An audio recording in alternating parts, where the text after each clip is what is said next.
Un luchador estándar que recientemente ha ingresado en UFC puede ganar por pelea como $25.000. ¿Cuántos kilos suele perder de media un luchador para dar el peso? Hice recorte de peso con él, quitamos 10 kilos en una semana, pero porque yo durante la Fight Week soy muy maniático. Prefiero cocinar yo. Baños de agua caliente, envolverse en papel, saunas, usar diuréticos, picante. Una por una, si puedes, cuéntanos un poco en detalle qué utilidad tienen. Nosotros aplicamos estrategias de aclimatación al calor, temperatura del core. La forma más fiable de saberlo es coger un termómetro y meterse en el culo al luchador, que son 10 centímetros hacia adentro, pero claro, no me apetece que me noqueen. El gasto energético que tiene un luchador no es tan elevado como nosotros creemos que es. ¿Existe evidencia de que a largo plazo estos recortes de peso puedan ser perjudiciales para la salud? A mí no me parece una práctica arriesgada. ¿Crees que un luchador que siguiera una dieta keto podría rendir al máximo? 100% que no, ¿Y con una dieta vegana? ¿Crees que se podría rendir al máximo? pues sin ningún tipo de problema. Si es una dieta vegana, mira, para mí mucho mejor. Sé que voy a tener sí o sí un consumo de fibra bastante elevado, que luego en la Fight Week lo puedo eliminar y me aseguro de que va a perder peso aplicando ese protocolo 100%. Así que sí, totalmente sí. Es difícil entender algunos deportes como los de contacto o el powerlifting sin los famosos cortes de peso, unas técnicas necesarias pero extremadamente peligrosas para los atletas. En estos casos, la nutrición juega un papel fundamental para que el deportista rinda al máximo. Para hablar de ello, hoy tenemos la suerte de contar en el podcast con Aritz Adrià, especialista en nutrición deportiva y cortes de peso en luchadores de artes marciales mixtas y que trabaja actualmente en la UFC. Bienvenido, Aritz. Bueno, muchísimas gracias por invitarme. He de decir que estoy un poco nervioso porque le dije a Mario que había estado mirando los invitados que teníais previamente y empezasteis muy fuerte, creo que fue con Gonzalo Quesada, y Sí, dije, vale, esto no es ninguna broma y por eso estoy un poco nervioso, pero bueno, nada, ya me iré Nada. soltando a medida que va pasando el podcast. sí, ya es que sí. Tú estás a la altura también. Vale, Bueno, Aritz, gracias. sabemos que hace poco estuviste mano a mano con distintos peleadores de la UFC, nada más y nada menos, preparándose para competir en la velada de Londres. Cuéntanos, para el que no lo sepa, primero en modo presentación, qué es la UFC y en qué consisten las artes marciales mixtas, las MMA. Vale, básicamente podríamos decir que la UFC es la mejor promotora del mundo, donde se encuentran los mejores luchadores del mundo, que no todo el mundo obviamente tiene acceso a esta, donde las bolsas que se ganan pues son tremendas en cuanto a dinero. Un luchador estándar que recientemente ha ingresado en UFC puede ganar por pelea como $25.000. Luego puedes irte a Irier Buria, que puede ganar 1 millón por pelea. Y luego hay pues bonos o pluses en función de, yo qué sé, si has ganado por caos, por sumisión o por cualquier historia. Es decir, cualquier hazaña que tú hagas en la pelea, pues puede ser muy bien recompensada. Si mal no recuerdo, Ilia Topuria, después de noquear a Max Holloway, únicamente por noquearlo, únicamente, porque al fin y al cabo nunca nadie lo había hecho previamente, se llevó un bono de $50.000. Así que estamos hablando de mucho, mucho, mucho dinero y obviamente mucho, mucho, mucho nivel, que, como he dicho antes, no todo el mundo tiene acceso a esto. Y básicamente las MMA, artes marciales mixtas, básicamente es como un conjunto de todas las artes marciales que existen. Obviamente hay, digamos, ciertas limitaciones a nivel de dónde puedes golpear, dónde no puedes golpear, etcétera, etcétera, pero es como todo el conjunto de las artes marciales mixtas en dentro de un octógono, y pues ahí pues sabes de quién pueda, básicamente. Y bueno, y una particularidad de este tipo de deportes es que pues hay categorías de peso. Básicamente las categorías de peso, digamos que se establecieron para evitar cambios en el tamaño de los luchadores, por decirlo de alguna forma. Pero esto, digamos, yo lo veo como que ha salido bastante mal, porque los luchadores que son que están muy elevados de peso corporal o que tienen muchísima masa muscular se aprovechan o se mal aprovechan de bajar a categorías inferiores con único fin de pelear contra luchadores más, digamos, con una masa corporal más reducida, ¿no? Pero bueno, a mí no me parece que sea una práctica peligrosa, sí que me parece una práctica que está muy mal entendida, pero si lo haces de forma segura, siguiendo las recomendaciones que nos daban, por ejemplo, la Comisión Atlética del Estado de California, del USCPI, etcétera, etcétera, pues no debería ser una práctica mm, arriesgada o peligrosa, no sé, llamarlo mejor. No sé si responde a tu pregunta. Vale, luego entraremos en materia también sobre los cortes de peso en particular, pero ahora que mencionas las artes marciales mixtas, es posible que a muchos escuchantes les suenen porque efectivamente están muy de moda y ahora parece que todo el mundo hace MMA, pero hace un par de años no tanto. ¿Cómo te dio, Ujú. por qué te interesaste en esta rama de la nutrición deportiva tan específica? Vale, es una pregunta que me gusta. Mira, primeramente, yo, digamos que me empecé a interesar por la nutrición porque en mi adolescencia, digamos que yo sufrí de anorexia y quería saber qué es lo que me estaba pasando, y la única forma de entender qué es lo que me está pasando, pues en mi cabeza era meterme en la nutrición, empezar a estudiar fisiología, etcétera, etcétera. Al mismo tiempo, yo practicaba powerlifting, que el powerlifting es algo parecido a la halterofilia, son movimientos diferentes, pero bueno, también lo que tienen en común es que tienen una categoría de peso y yo estaba muy bien posicionado en el power porque para aquel entonces, pues digamos que no había mucha gente, yo movía bastantes kilos y estaba bien posicionado, digamos.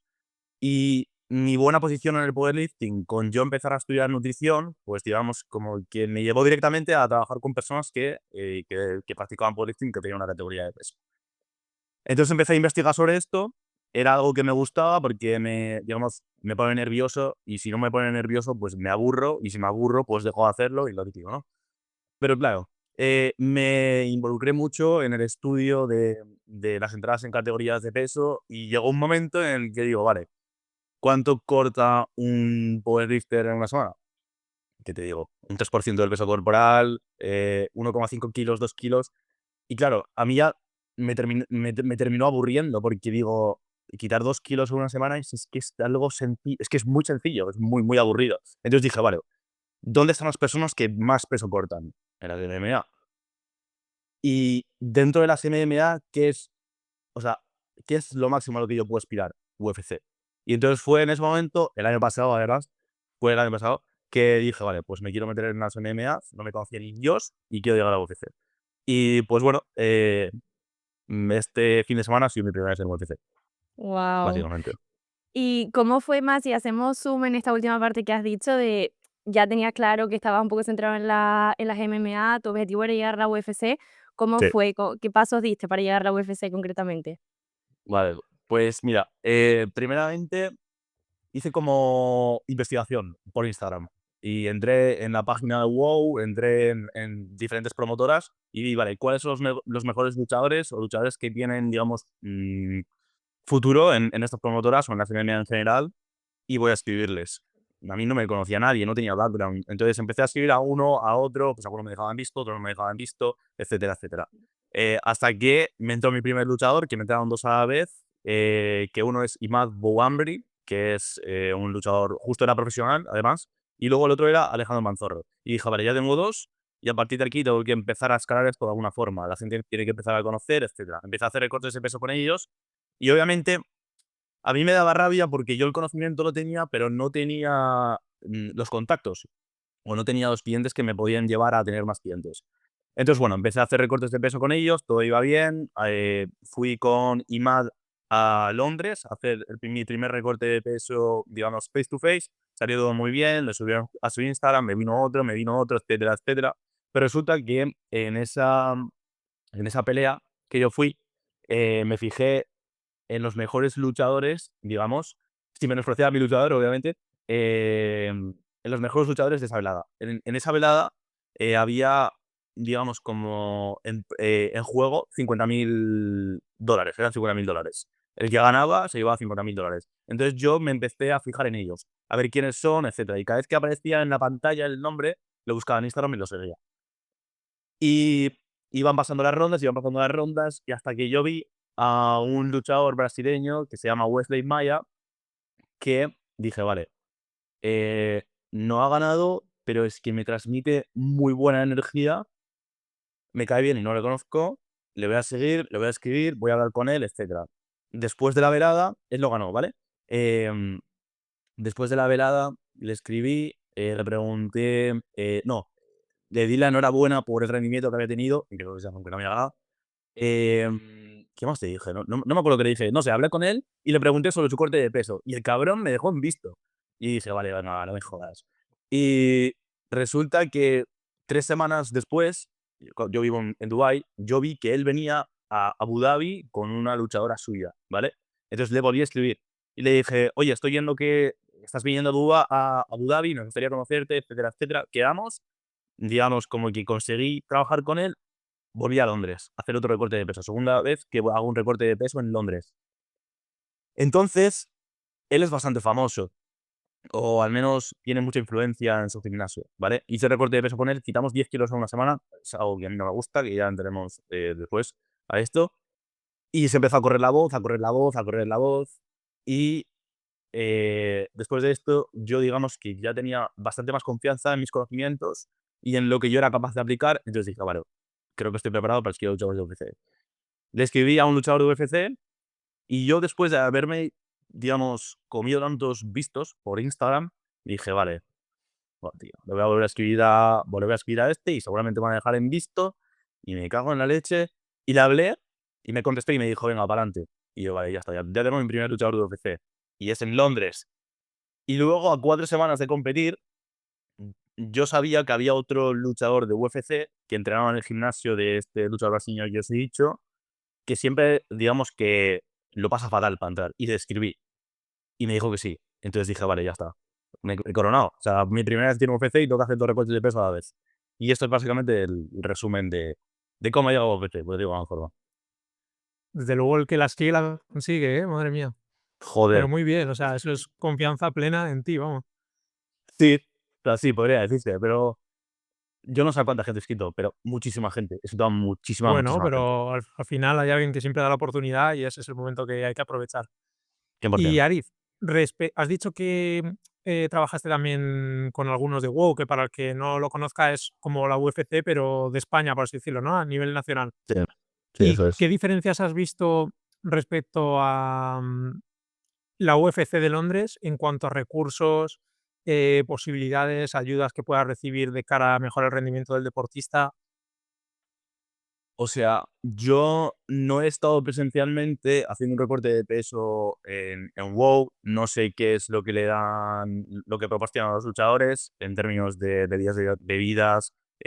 No sé en qué hoteles se quedan. No tengo absolutamente ni idea, entonces no puedo entrar aquí. Pero lo que sí que he visto en UFC, al menos en Londres, que entiendo que es así en todos lados, es que si ellos tienen el pesaje el viernes, ellos les cogen, digamos, como les brindan un hotel, hacen el check-in el martes y hacen el check-out el domingo y se pasan toda la Fight Week en el hotel y ellos les dan absolutamente todas las comidas.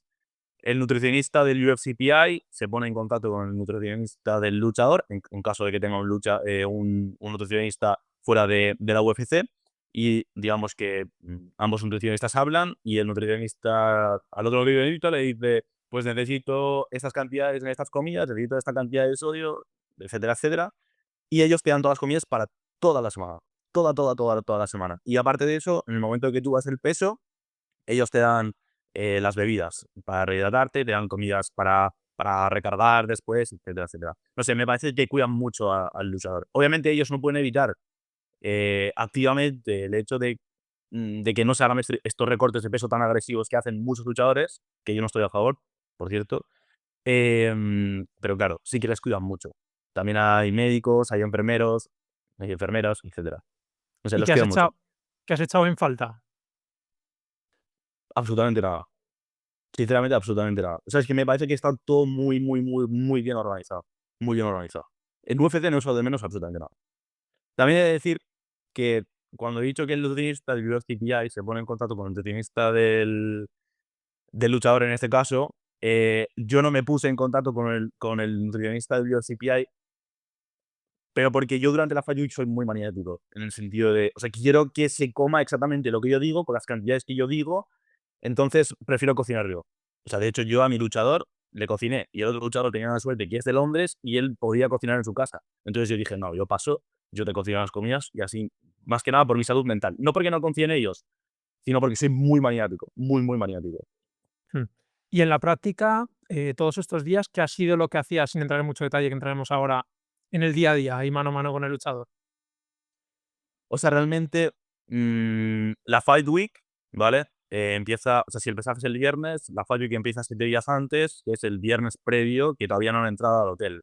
Entonces, en ese momento empieza la Fight Week.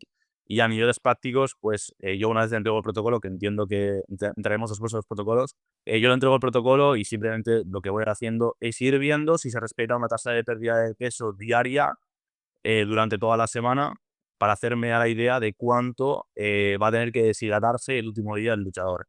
Y esto es exactamente lo mismo online, exactamente lo mismo presencial. O sea, si yo veo que que la tasa de pérdida de peso se respeta diariamente, pues se sigue el plan y punto, no hay que hacer ningún cambio, pero si no se respeta, pues habrá que hacer algún cambio. Hemos mencionado varias veces los cortes de peso, pero explícanos por qué se realizan estos cortes de peso en la MMA y en otros deportes.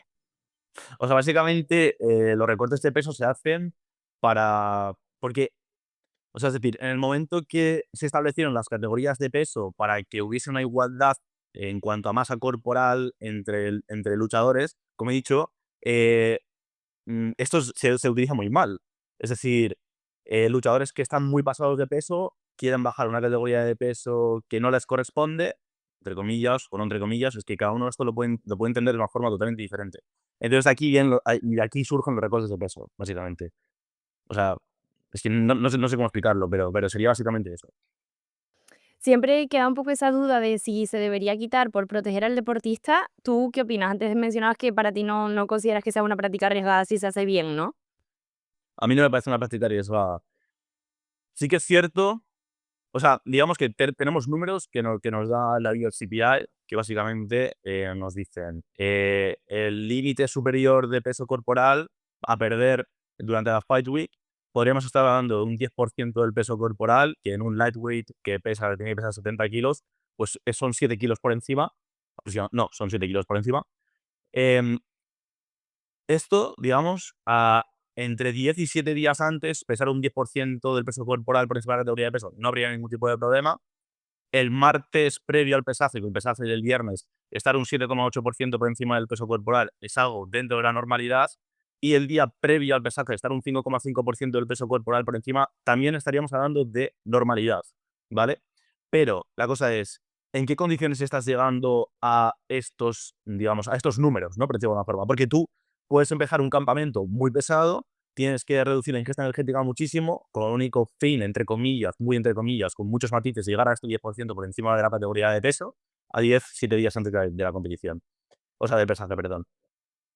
Pero lo que quiero decir es que si tú tienes que reducir mucho la ingesta energética, mucho la cantidad de carbohidratos, tienes que aumentar mucho la actividad, y entonces estás en ese 10%, yo te digo que tú en la Fight Week estás vendido, porque no tienes de dónde quitar. ¿Sabes lo que quiero decir? Exactamente lo mismo con el 7,8%, exactamente con el 5,5%. Y, por ejemplo, pues ahora que se habla de Topuria y Makhachev, ¿no? Ellos 2 fuera de temporadas y, o sea, fuera del pesaje como tal, están rondando a lo mejor los 80 kilos, ponle. ¿No te parecería que en ese perfil no se debería promover para nada el recorte de peso? Porque al final, si ellos en términos basales están en el mismo peso, ¿qué sentido tiene que ambos bajen, pues esos 7 8 kilos para entrar en peso? Sin entrar en que luego habría problemas de catalogarlos en una categoría o en otra. O sea, creo que no termino de entender su pregunta. No, pues que hay 2 tipos de, o sea, hay 2 luchadores que pesan exactamente lo mismo, pero para entrar en su categoría, de forma obligada tienen que perder esos 7 8 kilos y comprometer un poco su salud. Es un poco absurdo como tal, ¿no? O sea, podrían Literalmente. pelear en ese peso de 80 kilos. Literalmente. Pero si durante toda su carrera han peleado en una categoría, en este caso welter, bueno, ahora en lightweight, pero Topuria en welter, se ha estado peleando ahí durante toda su categoría de peso, realmente que tú compitas en la categoría que supone, digamos, tu peso corporal natural, pues no tiene mucho sentido porque tú te vas a dar cuenta de que los luchadores que van a pelear en este caso, lo voy a inventar, en 80 kilos, vienen bajando desde 95. Entonces, los cambios de la masa corporal son bastante significativos entre ambos luchadores. Que luego ya se podría entrar a debatir si realmente esto es una ventaja competitiva o no es una ventaja competitiva. Pero realmente no tendría mucho sentido, bajo mi punto de vista. ¿Cuántos kilos suele perder de media un luchador para dar el peso? De media. O sea, es más o menos, o sea, realmente los números del UFCPI, digamos que vienen después de hacer estudios en luchadores de UFC profesionales.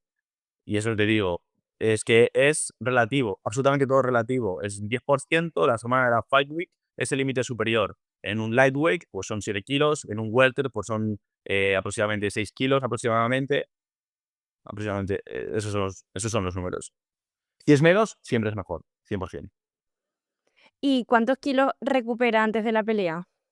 Vale, es una buena pregunta. Mira, entre 7 y 10 días antes del pesaje, 10% del peso corporal es el peso corporal de inicio. El martes son 7,8% del peso corporal. A un día del pesaje es un 5,5% del peso corporal. Y luego la reganancia de peso corporal, la media está en 10,8% de reganancia de peso corporal. Así que básicamente el peso corporal que recuperan es exactamente el mismo que están justo al inicio de la Fight Week. Si seguimos estos números. Que luego hay, pues, otros luchadores que no respetan esos números, pero la media es esto. Que, por Y ejemplo, para un lucha además, dime. sí, no, ponnos, por ejemplo, cómo sería esa semana en un luchador de 70 kilos, por ejemplo.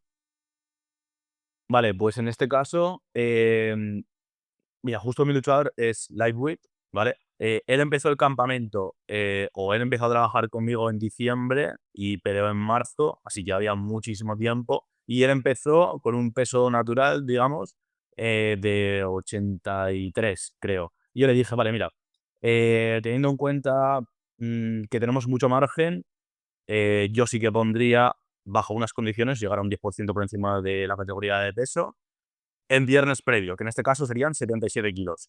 Y luego, pues luego pesar 70 con 1, ¿vale?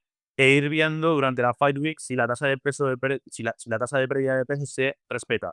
Para que tú sepas que tu protocolo está funcionando o no, tienes que tener aproximadamente de pérdida un 1% diario, de media.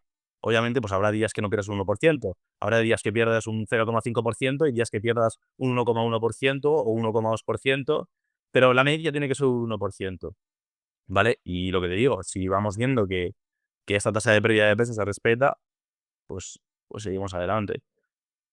Y en este caso, él empezó en 77, no, no sé dónde tengo apuntado todo, pero 77. Luego estaríamos hablando de una tasa de pérdida de peso diaria de 700 gramos aproximadamente.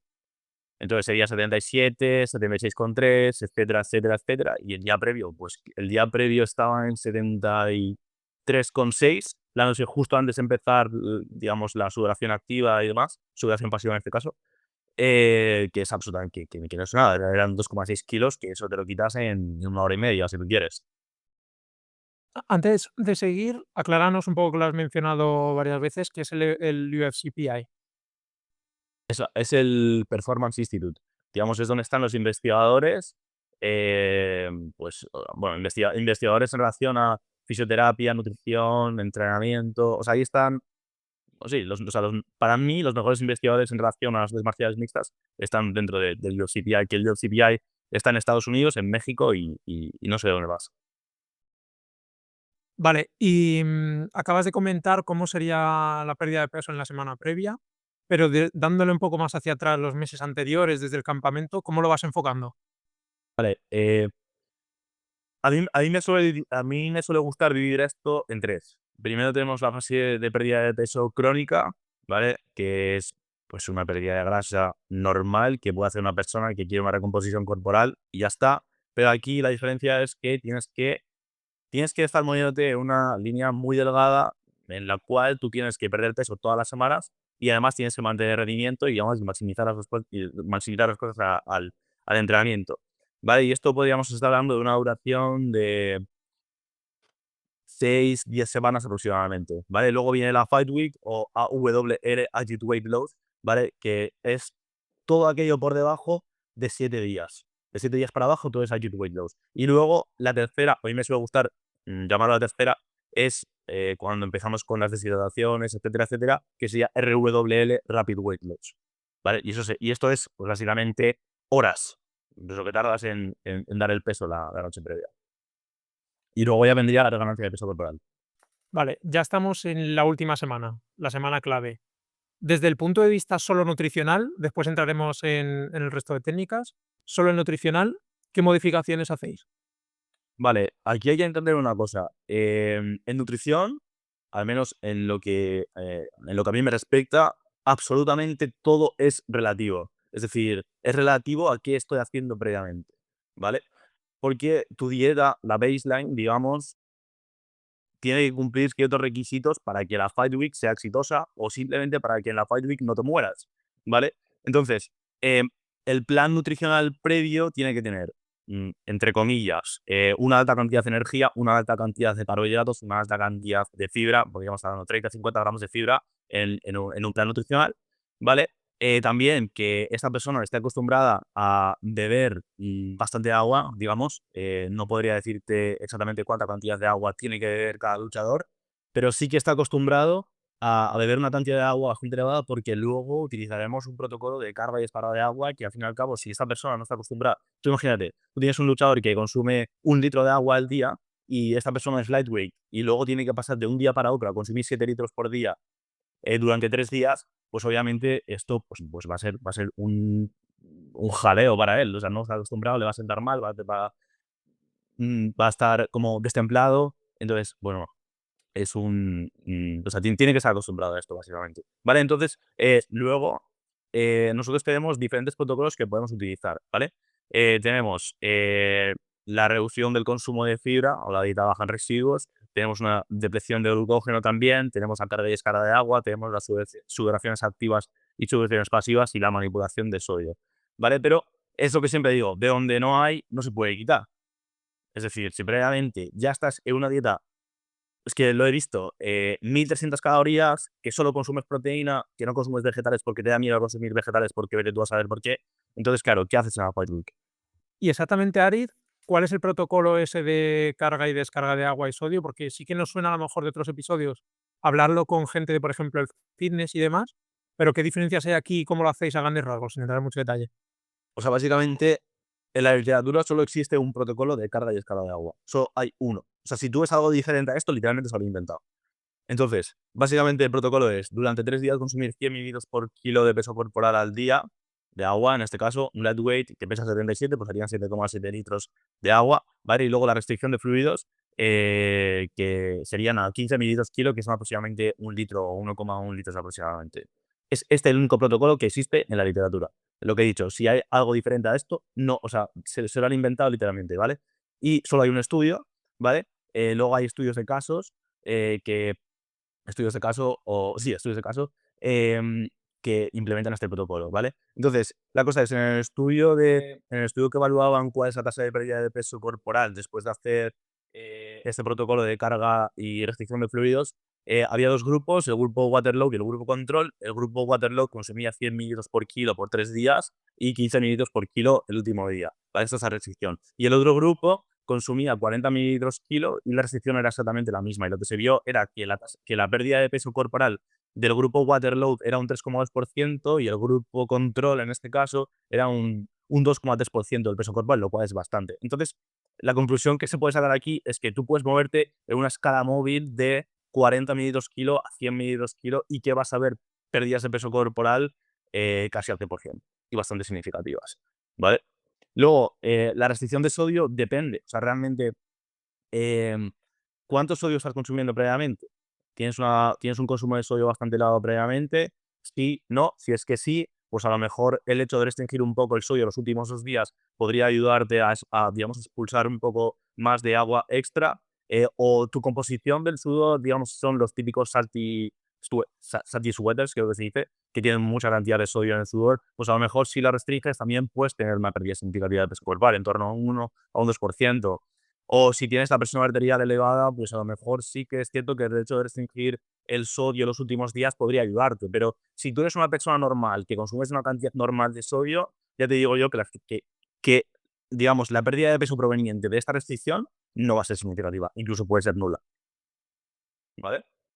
Y si nos vamos más allá de técnicas meramente nutricionales, sino, por ejemplo, las tibias que se escuchan, ¿no? Baños de agua caliente, envolverse en papel, sauna, usar diuréticos, picante. Una por una, si puedes, cuéntanos un poco en detalle qué utilidad tienen.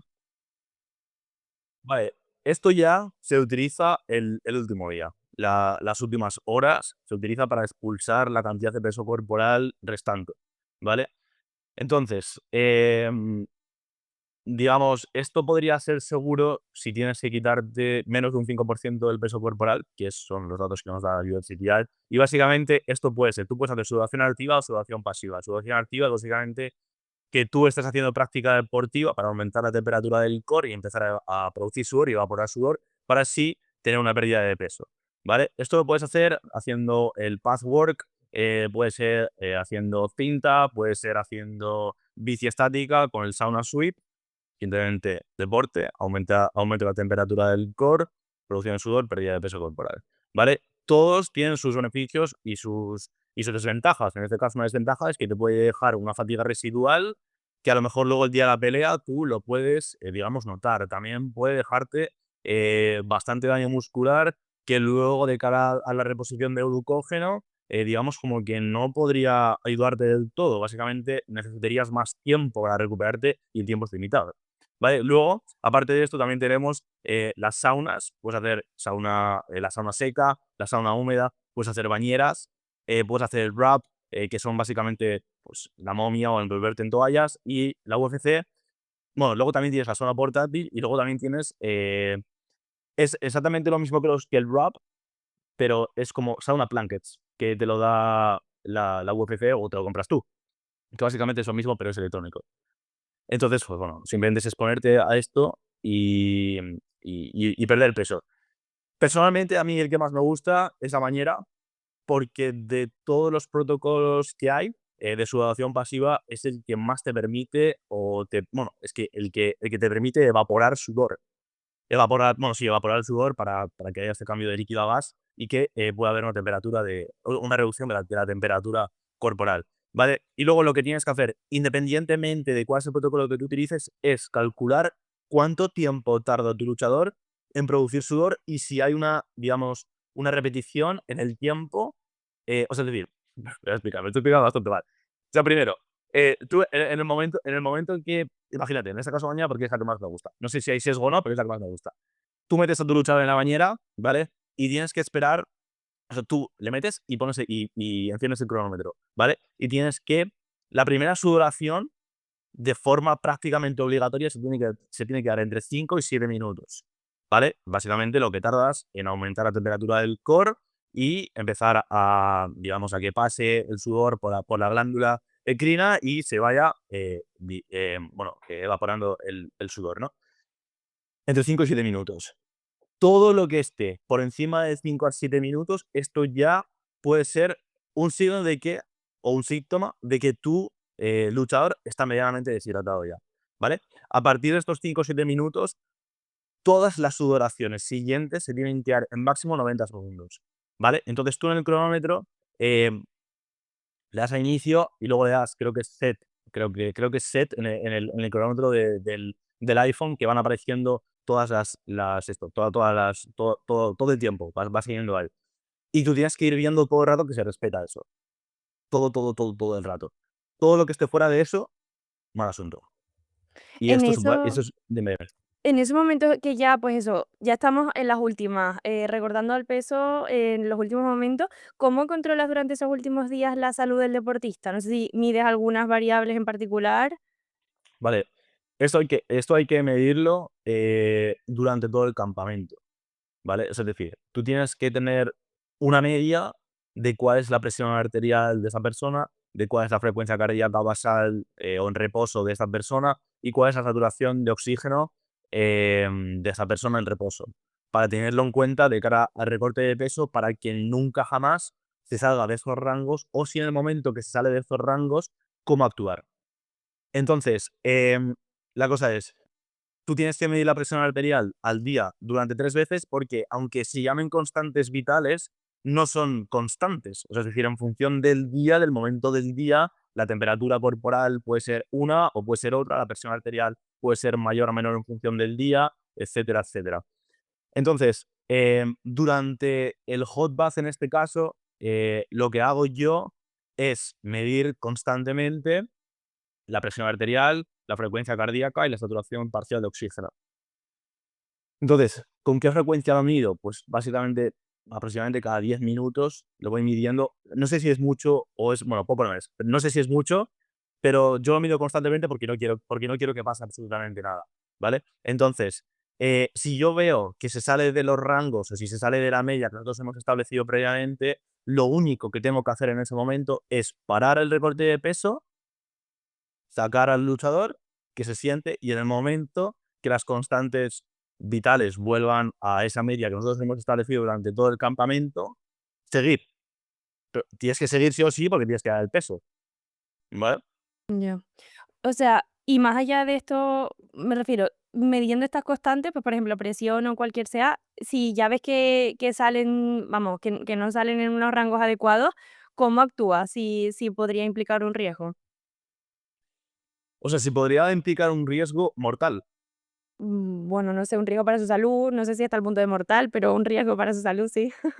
Pues lo que te digo, o sea, literalmente, o sea, aquí tenemos que entender que a los luchadores les da exactamente igual. Esto va a sonar muy mal, ¿eh? Pero les da exactamente igual en que tengas dónde esté tu presión arterial. O sea, le da igual que la tengas por los suelos, le da igual que tengas una frecuencia cardíaca en reposo de por encima de 120 y le da igual que tengas una saturación parcial de oxígeno de por debajo de 90. Que ellos quieren dar el peso, ellos quieren pelear. Eh, Desde el punto de vista profesional, vamos, yo lo paro cuanto antes. Yo lo paro cuanto antes y les digo que se tumben, que se relajen, aplicamos hielo a una estrategia de cooling para que se sientan mejor o la percepción del esfuerzo no sea tan elevada y ya está. Y en el momento que yo vea que está todo más o menos bien, seguimos. Es que realmente no puedo decirle no sigas cortando peso. O sea, sí puedo decirlo, pero no me van a hacer caso. Y Te juegan mucho. como curiosidad, todo este tipo de herramientas para medirlo, ¿también te lo da la UFC? No, no, la verdad es que no. Mira, pues a lo mejor esto es algo que echo de menos. Pero yo tengo el mío.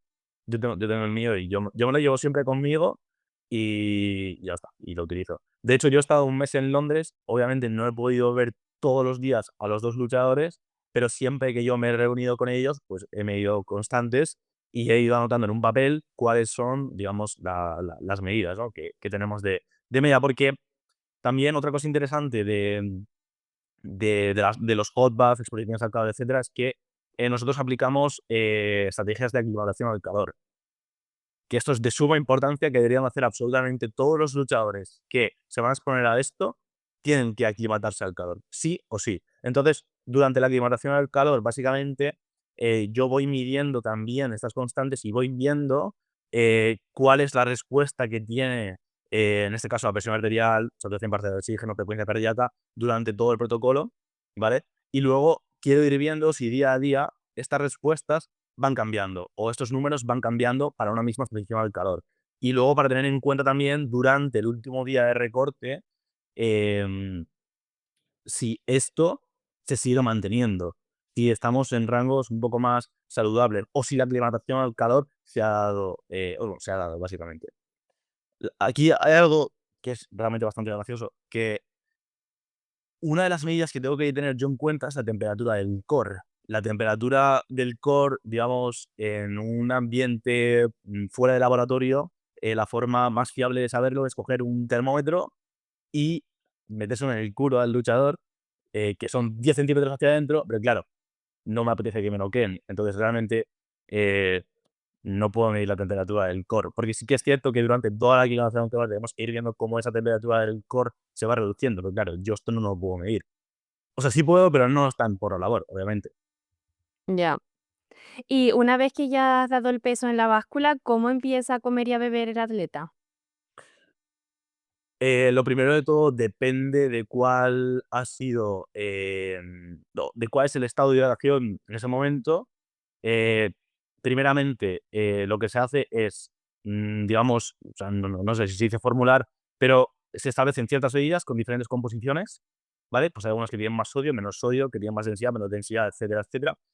Y simplemente con un timing predeterminado se va consumiendo fluidos con sus descansos, etcétera, y en el momento que esa persona, digamos, empieza a producir orina otra vez, pues puede pasar a consumir alimentos sólidos, ¿vale? Para que no haya ningún enlentecimiento en el vaciado gástrico, ni ningún tipo de problema gastrointestinal, etcétera, etcétera. Es cierto que hay mucha gente que se guía por la sensación de sed después después del pesaje, pero sabemos que esto está tremendamente alterado y aparte ciertas, digamos, señales orofaringeas podrían alterar esta sensación de sed.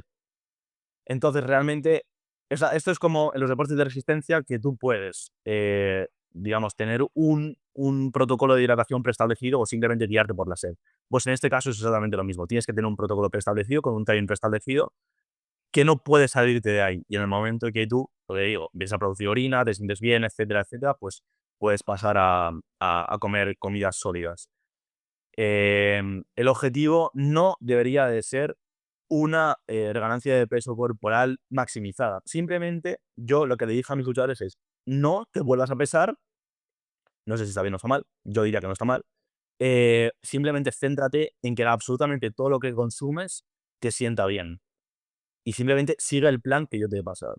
Ya está. Por dar un poco de números, em, durante las 3 primeras horas aproximadamente hay matices. Siempre es únicamente consumir fluidos con diferentes composiciones de las bebidas y a partir de entonces ya empezar a consumir alimentos salados, altos en carbohidratos, etcétera, etcétera. Yo me aseguro el día del pesaje, que se pesan a las 9 de la mañana, entre las 9 y las 11, yo me aseguro un mínimo de 8 gramos por kilo de peso corporal de carbohidratos. Eso ahí no acaba, porque luego está el fight day, digamos el día de la pelea, que tienen hasta la tarde. Entonces, ellos deben de seguir comiendo y yo lo único que les digo es: sigue tu rutina habitual de un día de pelea porque yo no me quiero meter aquí. Pero yo ya me aseguro de que mínimo 8 gramos por kilo de peso corporal de carbohidratos se han consumido ya. Las recomendaciones son entre 8 y 12 aproximadamente. Y en los que tienes ya mano para que coman, no tienen tanta tradición en cuanto a su día de pelea, ¿cómo sueles organizar las comidas? Porque en estos No me casos meto, nunca me meto, nunca. nunca jamás me meto, no. Porque todas las personas, todo ser humano tiene sus manías. Como yo tengo mis manías durante la Fight Week de que no puedes hacer otra cosa que no sea esto, que no sea con este timing, pues ellos tienen también sus manías y yo ahí no me quiero meter. Yo les doy mis recomendaciones, obviamente, pero luego realmente nunca nadie lo sigue al 100%. Nunca, jamás. Genial. Bueno, pues también hay una cosa que está pasando bastante, como por ejemplo podemos ver en Topuria o Joel Álvarez, que es que ya quieren subir de categoría para precisamente evitar tanto recorte de peso. ¿Existe evidencia de que a largo plazo estos recortes de peso puedan ser perjudiciales para la salud? O sea, pueden ser perjudiciales a largo plazo y a corto plazo. O sea, digamos, los riesgos que tiene un recorte de peso mal hecho son altísimos. Son altísimos. O sea, hemos visto cómo gente ha muerto, cómo gente que tiene que ser hospitalizada. Yo tengo un luchador que no lo llevaba yo, que terminó durante un recorte de peso que lo hace repetidas veces, que acabó en el hospital meando sangre, ¿cómo es en castellano? Acute kidney injury, una lesión de riñón, efectivamente. Bueno, o sea, así hay cientos de miles, pero la cosa es que eso como hemos hablado previamente. Realmente un recorte de peso puede ser saludable. Dentro de lo que es esta locura, un recorte de peso puede ser muy saludable y no debería haber ningún tipo de problema y no debería de dejar ninguna secuela si lo haces dentro de los números preestablecidos o los números que nos da la UFCPI y si se respetan, digamos, que esas condiciones de los planes nutricionales. Es que no debería haber ningún problema. Ningún problema. Ahora, cuanto menos peso corporal recortes, mejor siempre. Siempre, siempre, siempre. Hmm. De hecho, tu frase, por así decirlo, la que promueves siempre, es esa de protege al luchador, ¿no? Y de cara al resto de personas que conoces, de luchadores, de profesionales y demás, ¿consideras que la forma de hacer estos recortes de peso, incluso en la élite, sigue siendo un poco arcaica? Eh, Sinceramente creo que lo hacen fatal. De verdad, es que lo hacen fatal. O sea, yo he visto cosas que no comprendo realmente.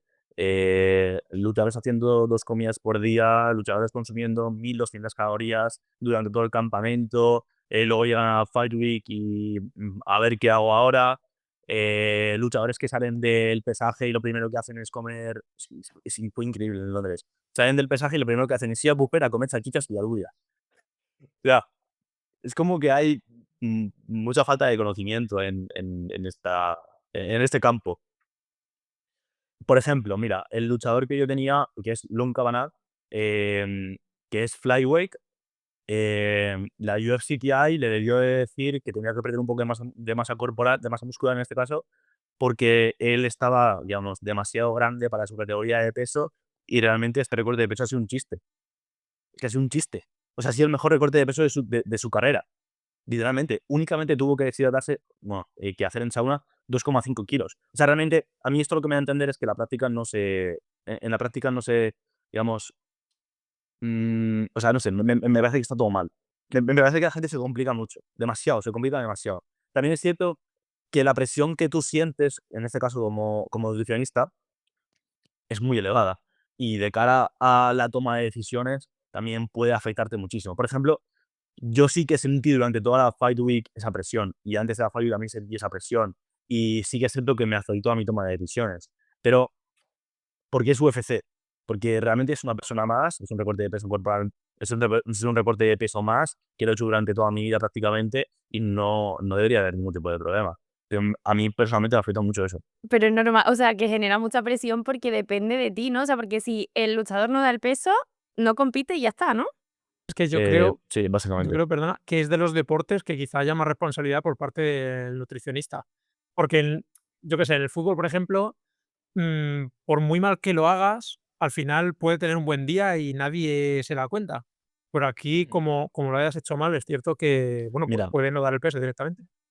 en powerlifting, weightlifting o halterofilia, MMA profesional amateur, boxeo, etcétera, yo te digo, el 95% de, o sea, el 95% de las derrotas lo achacan a no haber ganado suficiente peso, no estaba bien hidratado, la fatiga muy dura, cualquier historia que luego realmente nosotros sabemos que no tiene, que puede ser que no tenga absolutamente nada que ver.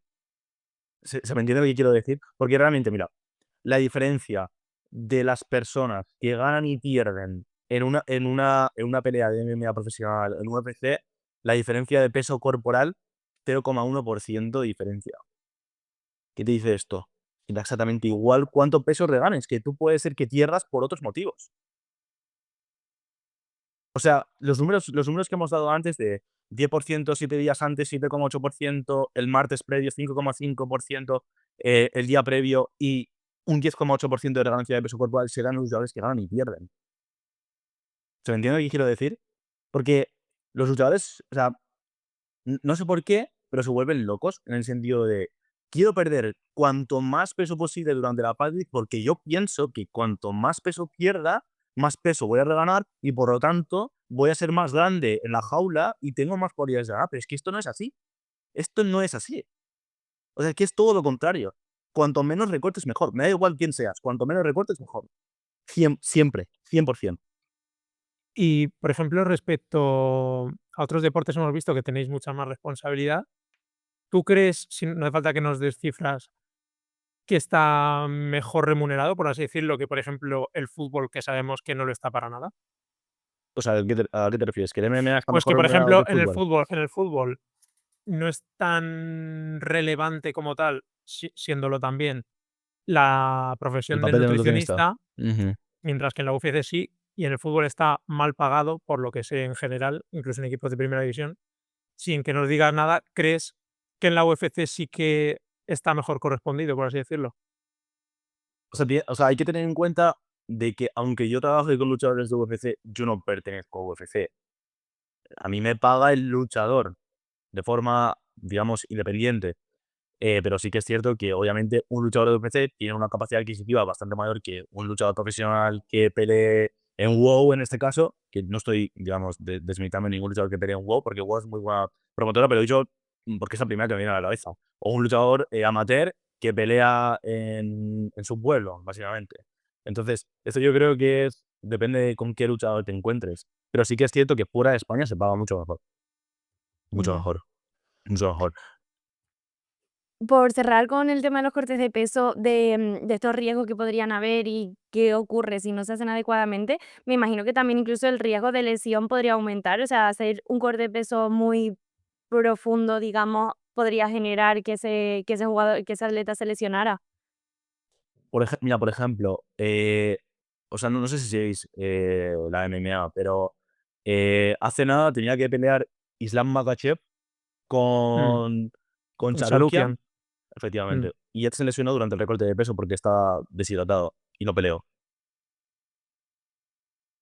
Entonces sí, obviamente sí. Ya, claro.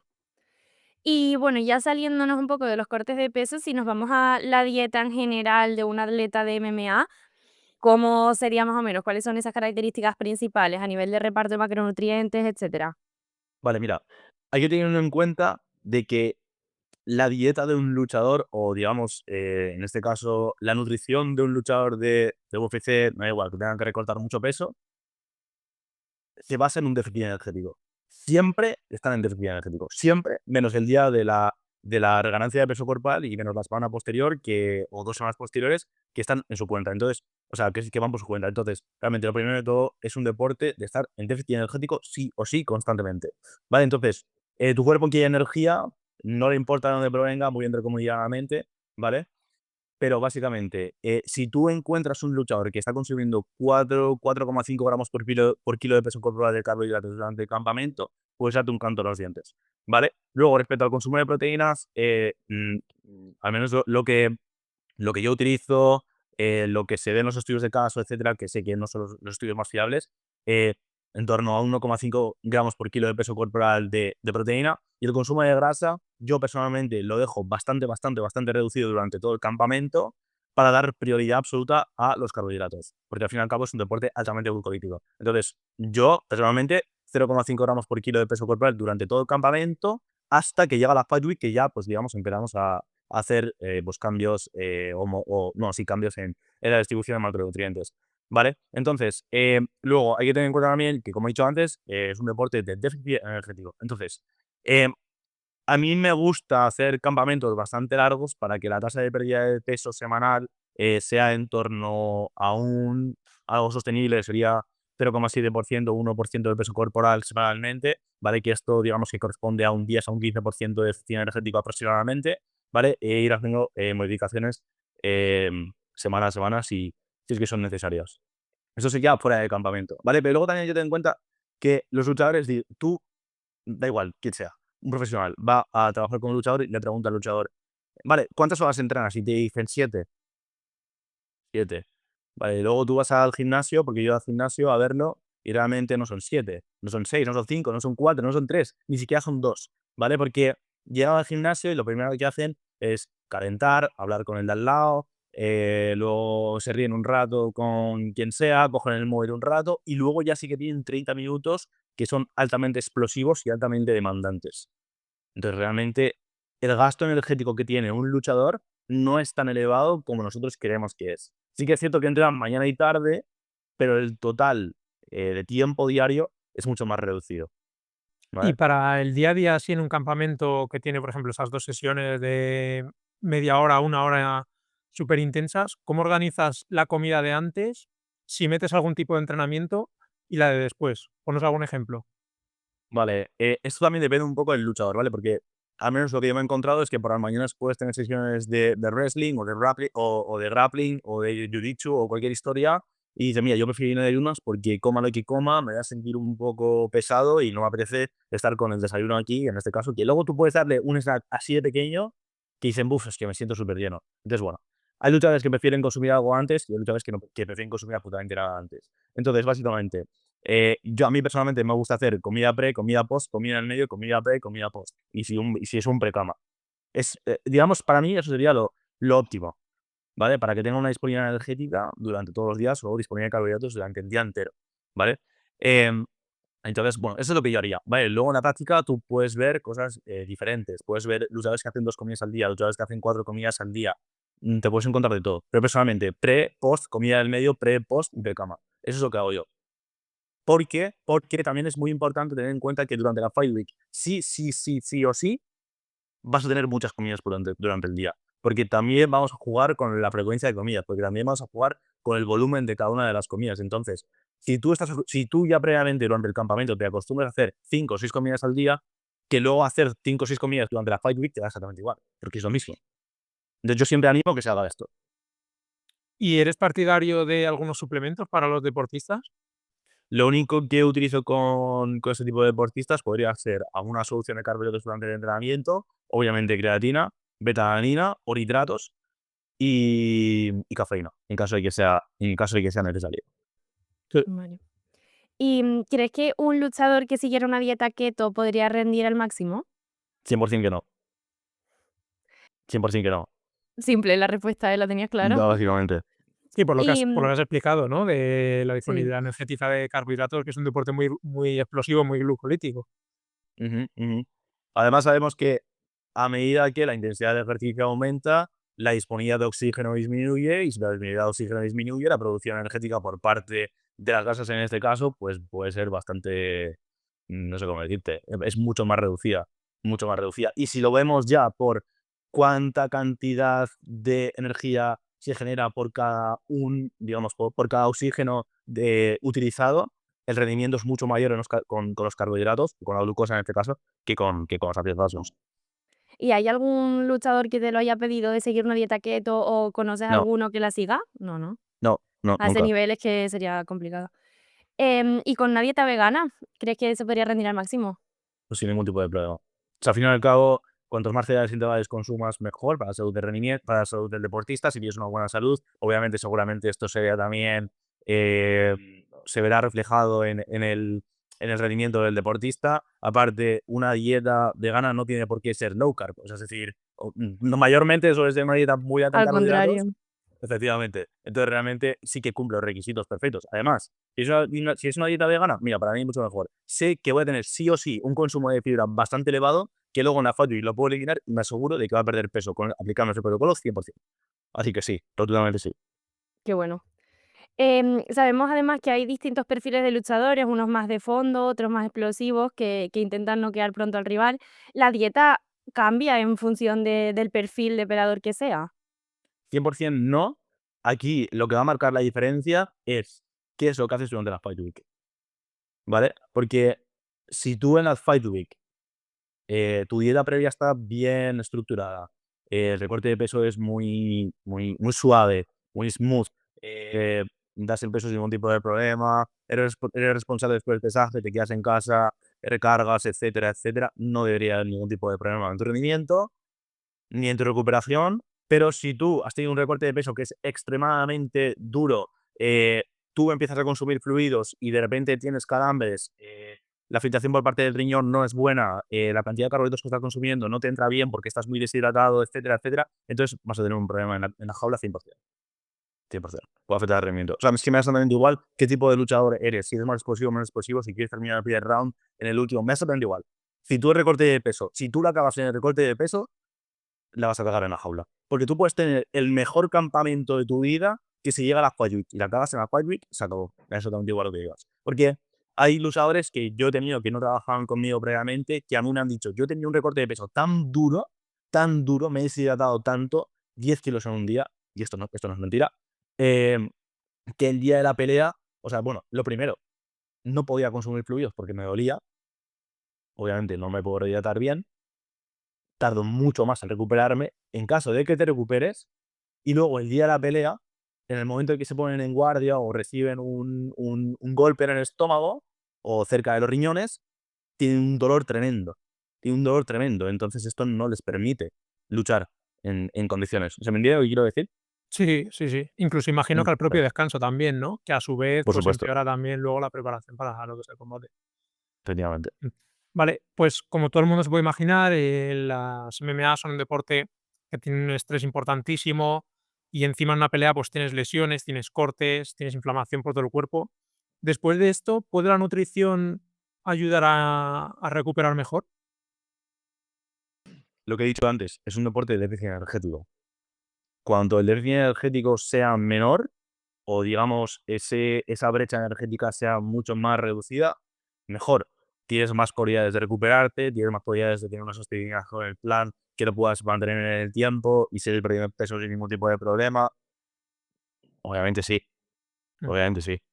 Y otra duda que me acaba de surgir, en la Fight Week, ¿manipulas alguna ingesta de suplemento? ¿Los mantienes igual? Durante la Fight Week lo mantengo exactamente todo igual. Lo único que se aplica en la Fight Week, que son, he dicho, los protocolos que tenemos disponibles ahora mismo, una dieta baja en residuos, que básicamente, y solo hay un estudio, ¿vale? Que básicamente, o sea, pues siempre hay que tener en cuenta lo que he dicho antes, es todo, absolutamente todo relativo, menos literalmente, al que yo recuerde, menos los gramos de carbohidratos durante el ejercicio, absolutamente todo nutritivo es relativo, ¿vale? A lo mejor habrá algo en vuestro campo que no es relativo, pero la gran mayoría es relativo de lo que está haciendo previamente. Entonces, el protocolo dieta baja en residuos, estándar es consumir por debajo de 10 gramos de fibra por día durante 3-5 días aproximadamente, dependerá de tu tránsito intestinal, dependerá de qué alto eres, dependerá digamos, la longitud del intestino en este caso, ¿vale? Entonces, hay luchadores que necesitan más tiempo, luchadores que necesitan menos tiempo para, digamos, para eliminar todo, ¿no? La tasa de pérdida de peso que podemos encontrar con una dieta baja en residuos es aproximadamente un 1%, ¿vale? Luego, lo siguiente sería una depresión de glucógeno, que básicamente el protocolo estandarizado es consumir por debajo de 50 gramos de carbohidratos durante 7 días, a esto aplicado ejercicio de alta intensidad, moverse, etcétera. Porque tú puedes consumir 50 gramos de carbohidratos por día y sentarte en el sofá, que no te vas a despertar, obviamente. ¿Vale? Y luego está la carga y descarga de agua, y luego está la manipulación de sodio, que podría ser durante 2 días en este casto, por las respuestas a la aldosterona, son 500 por debajo de 500 miligramos por día durante 2 días, suficiente, ¿vale? Ahora, aquí hay muchísimos matices. El primer matiz es cuánto estás consumiendo previamente. Si estás consumiendo mucho, a nada que manipules un poco, es suficiente para, digamos, manipular este compartimiento corporal. Luego, aquí la gran controversia son los carbohidratos, ¿vale? O sea, la pregunta más repetida es, ¿cuándo vamos a evitar los carbohidratos? Es la pregunta que más yo recibo de mis luchadores. Y yo realmente digo, nunca. Nunca los vamos a quitar del todo, ni siquiera 50 gramos por día. Es cierto que hay condiciones en las que consumir por debajo de 50 gramos de carbohidratos, e incluso cero patatero, puede ser necesario, porque no todo el mundo tiene la disponibilidad para hacer, que te digo yo, 15.000 pasos al día, entrenar 2 veces al día, etcétera. O sea, yo tengo luchadores que en este caso dejaron más zorro. Una vez tuvimos un recorte de peso que fue muy duro, ¿pero por qué? Porque él no se podía mover, tenía que perder peso, estaba en exámenes. Entonces, ¿qué hago?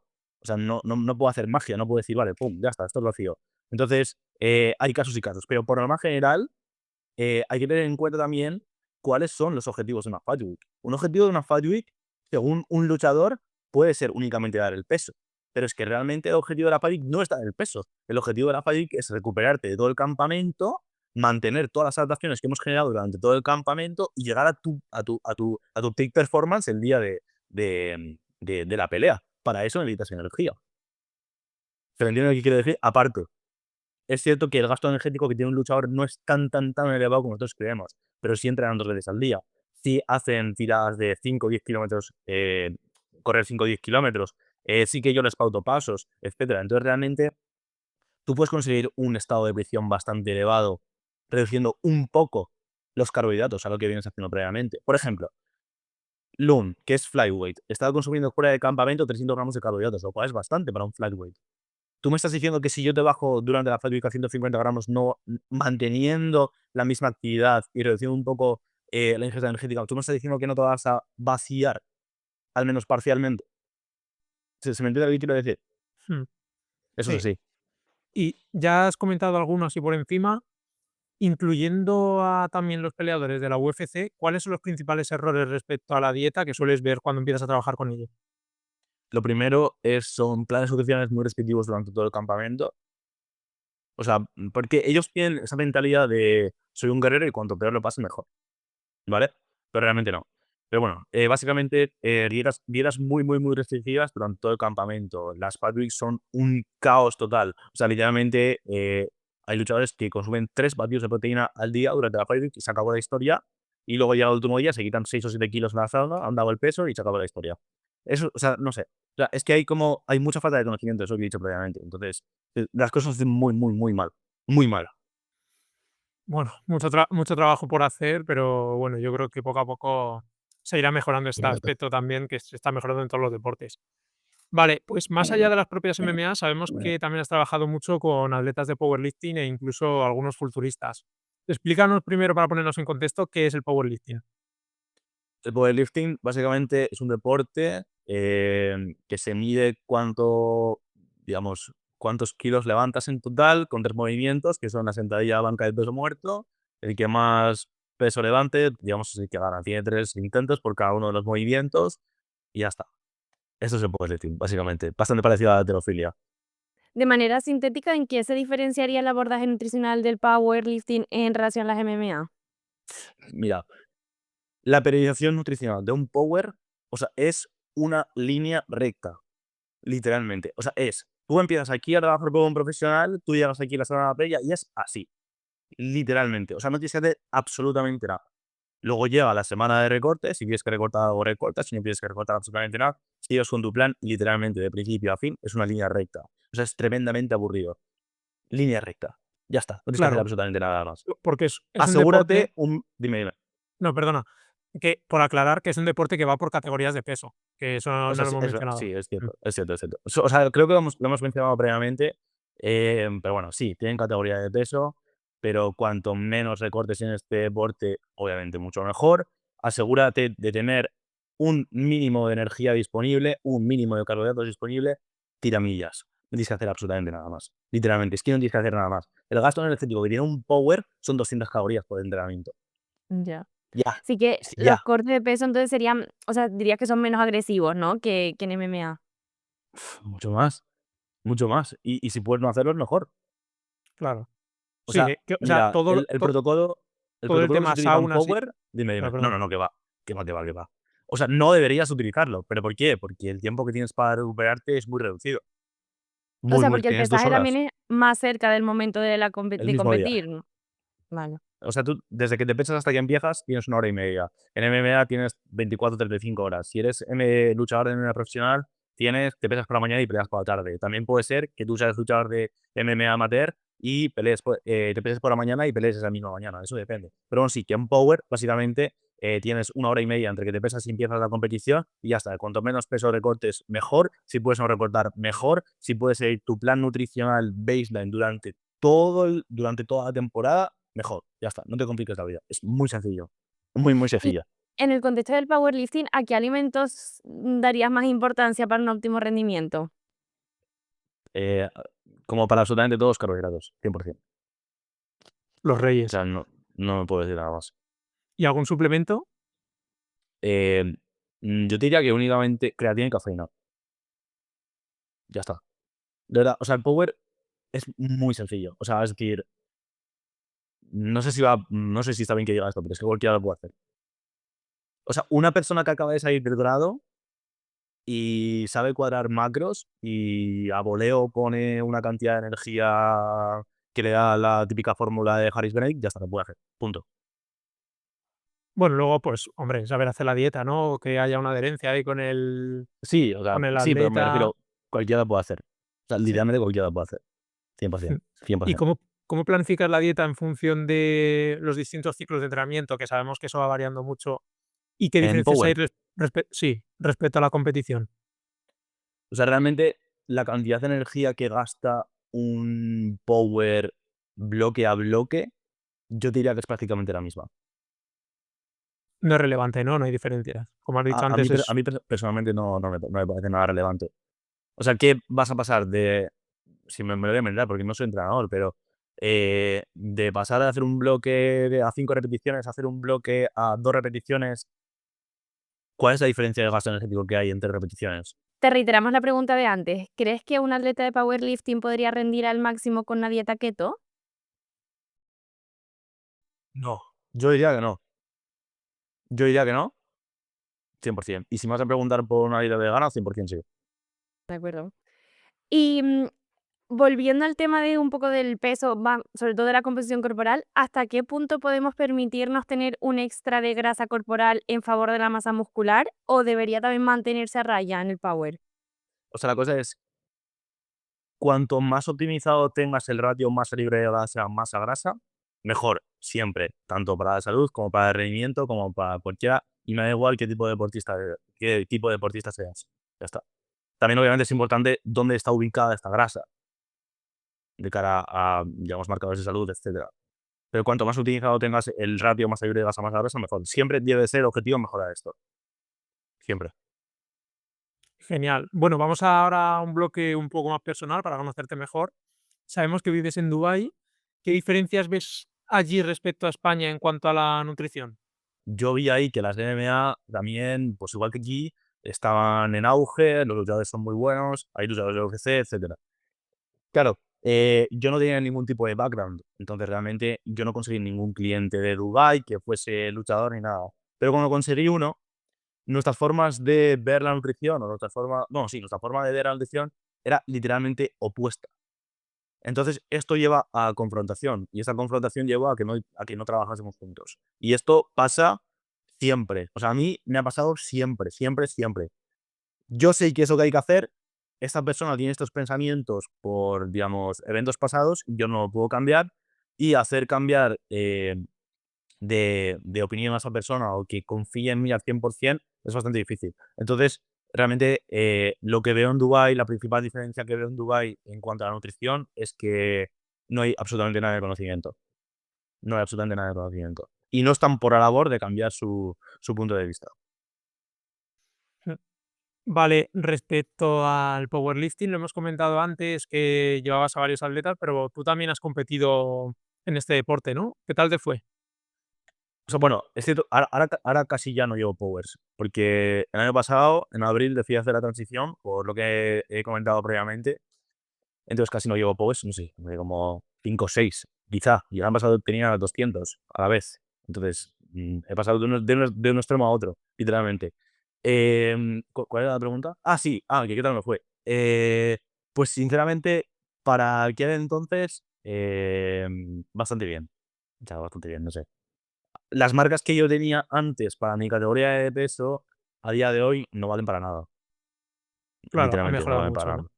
Han Mm. mejorado muchísimo, demasiado. ¿Y te gustaría volver a hacerlo algún día o...? No me veo en el gimnasio 4 horas al día, ni de coña, ni de coña. Sí que siento que siempre estás con esa cosa en la cabeza, ¿no? Quiero volver, o sea, quiero volver a entrenar así de pesado, pero luego me imagino debajo de la barra otra vez con un montón de kilos y digo: "No, no, no, paso, para otro". Bueno, pasamos, Aritz, a un bloque de preguntas rápidas y empiezo yo preguntándote, ¿dónde te ves en 10 años?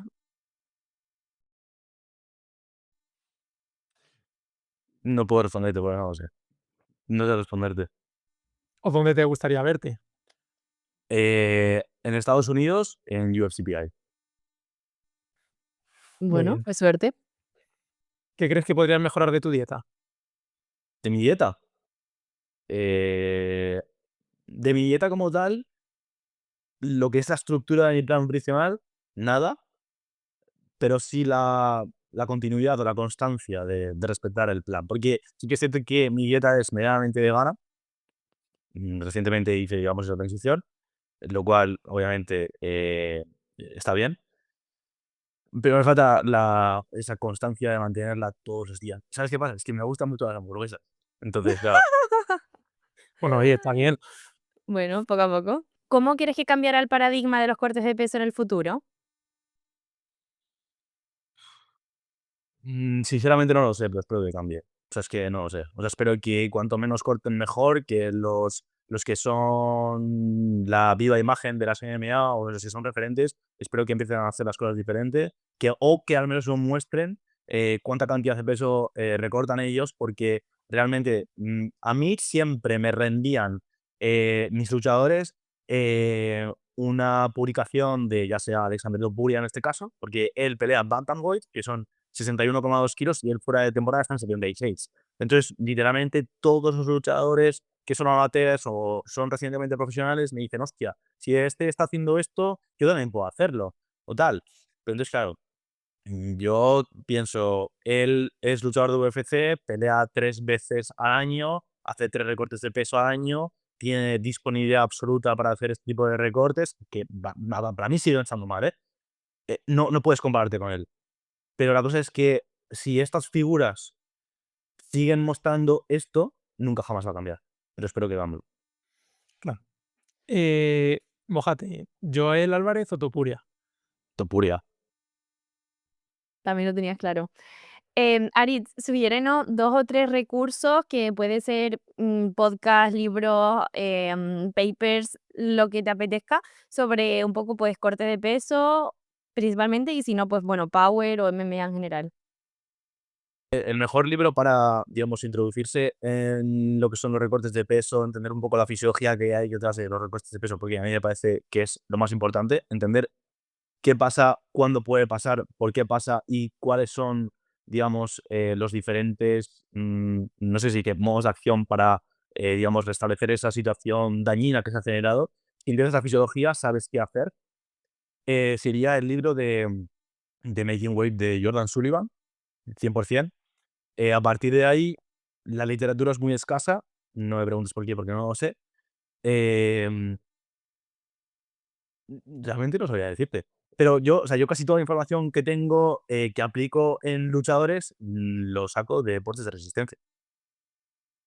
Sobre todo las aclimataciones al calor, las estrategias de cooling, ¿qué te digo? Estrategias de hidratación, etcétera. Yo todo eso lo saco de estudios de deportes de resistencia.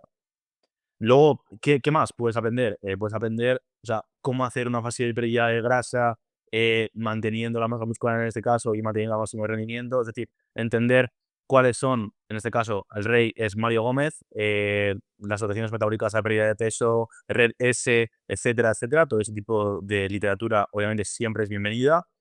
A nivel de suplementación deportiva también, lo que puedas aprender por tu cuenta está muy bien. Todo está en PubMed, literalmente. Em, entonces, cursos como tal en español no hay. No hay ni un solo curso en español. Lo que está claro es que hay que estudiar mucho, ¿no? Eso Sí, seguro. 100%. 100%. Vale, Ariz, ¿crees que vendrá este año la UFC a España? Sí, yo creo que sí. Ilia Topuria está metido más por una presión. Además, es campeón de welter. Ahora va a subir a lightweight. No sé, tiene mucha influencia en UFC, yo creo que sí. Por último, Aritz, ¿a quién nos recomendarías invitar al podcast?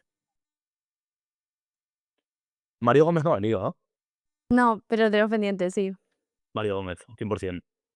O sea, me parece que si él se lo propusiese, podría ser el rey de la nutrición en España.